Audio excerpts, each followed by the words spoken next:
During the late 1960s and early 1970s, the US increasingly feared that communism would spread globally.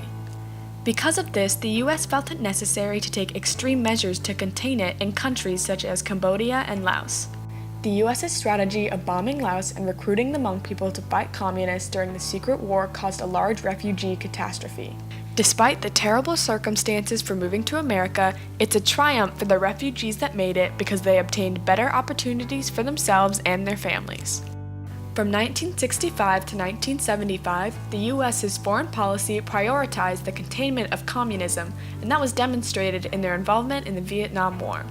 While fighting the communists in the Vietnam War, the US was fighting an additional war against communists in Laos, the Secret War. The Secret War pit the Royal Lao government, backed by the US, against the communist group Pathet Lao. The US had two strategies in fighting the Pathet Lao, recruiting the Hmong people and bombing Laos. The Hmong people disliked the Pathet Lao because the Hmong felt threatened by their communistic ways and wanted to hold on to their land, independence, and autonomy. It is because of their dislike for communism that the CIA recruited and trained the Hmong to fight against the Pathet Lao. The CIA trained the Hmong to rescue American pilots, obtain information, and even fight against the toughest North Vietnamese and Communist Lao troops.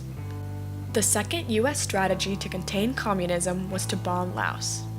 From 1964 to 1973, the US dropped more than 2 million tons of ordnance in Laos during 580,000 bombing missions, equal to a plane load of bombs every 8 minutes, 24 hours a day for 9 years, making Laos the most heavily bombed country per capita in history. The bombings destroyed lives and displaced hundreds of thousands of Lao citizens. Despite all these efforts, the US ultimately failed in containing communism in both Vietnam and in Laos.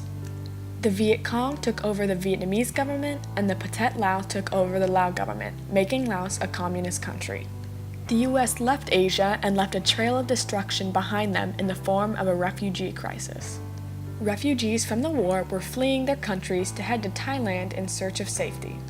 In Laos, lots of refugees were trying to escape the now communist Lao government. People keep asking me, we left Laos because we want to have a better life. No, sir. We have to leave the country.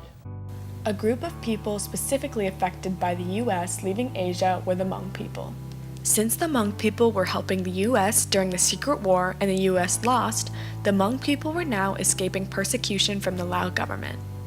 When leaving Laos, the US took many Hmong people with them, but still left thousands to face persecution.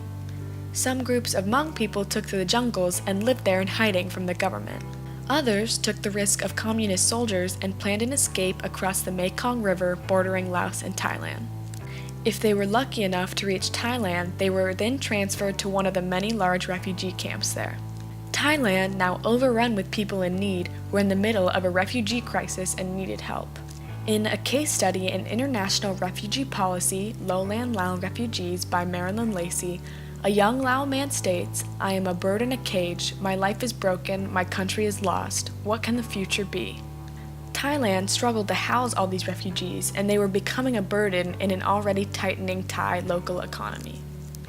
Thailand suffered from fallen commodity prices, and many farmers living where the refugees were temporarily housed complained of their food and other supplies going to the camps.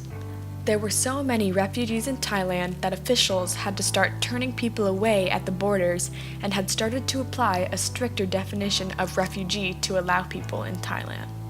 In response to this refugee crisis, the US and many other Western countries admitted thousands of refugees, but the number of refugees in Thailand was still growing instead of declining.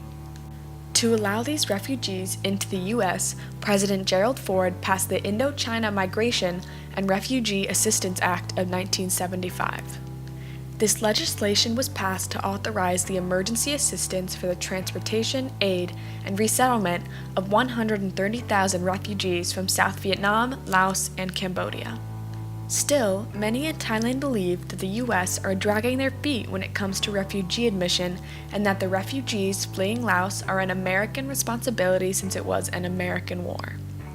Today, many refugees have found safety in different countries, but others are still in refugee camps in Thailand.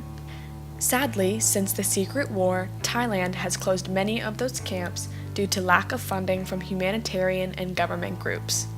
A long-term effect from all the bombings in Laos was that up to a third of the bombs dropped did not explode, leaving Laos contaminated with vast quantities of unexploded ordnance. Over 20,000 people have been killed or injured by unexploded ordnance in Laos since the bombings ceased. Organizations like Legacies of War have spent countless hours and resources trying to defuse the bombs all around Laos. And in 2016, Obama became the first sitting U.S. president to ever visit Laos. From 1964 to 1973, the United States dropped more than 2 million tons of bombs here in Laos. More than we dropped on Germany and Japan combined during all of World War II. Obama pledged that the U.S. would spend over $90 million over the next 3 years to clear the unexploded ordnance in Laos. Another long-term effect of the war is that post-Vietnam, 170,000 Hmong were displaced from Laos. About 145,000 of those Hmong refugees found a home in the U.S., while other Hmong communities landed in other safe countries around the world. While those Hmong refugees found settlement outside Laos, it is estimated today that there are 2,000 to 3,000 Hmong hiding in the jungle in persecution of the Lao government. Journalists and different humanitarian groups have tried to help, but the Hmong are still deprived from supplies, medical care, and are afraid for their lives. In the end, moving to America was not beneficial for all refugees. It is a difficult economy to live in, and it is not easy to obtain an income. Regardless of these problems and all the other problems that America may have, it's the kind of problems that most refugees prefer. While living in the U.S. was not a success for all, in the end, moving to America was a triumph for many of the refugees escaping Laos. In an interview with Songsang Sanantha, a baby when she became a Laotian refugee in America, she said, "Beyond having access to healthcare in the U.S., we have access to clean water, plentiful food, warm shelter, and the intangibles that nourish the human spirit, hopes, dreams, possibilities. In America, we have exceeded all of my parents' wildest imaginations of what was possible for our family."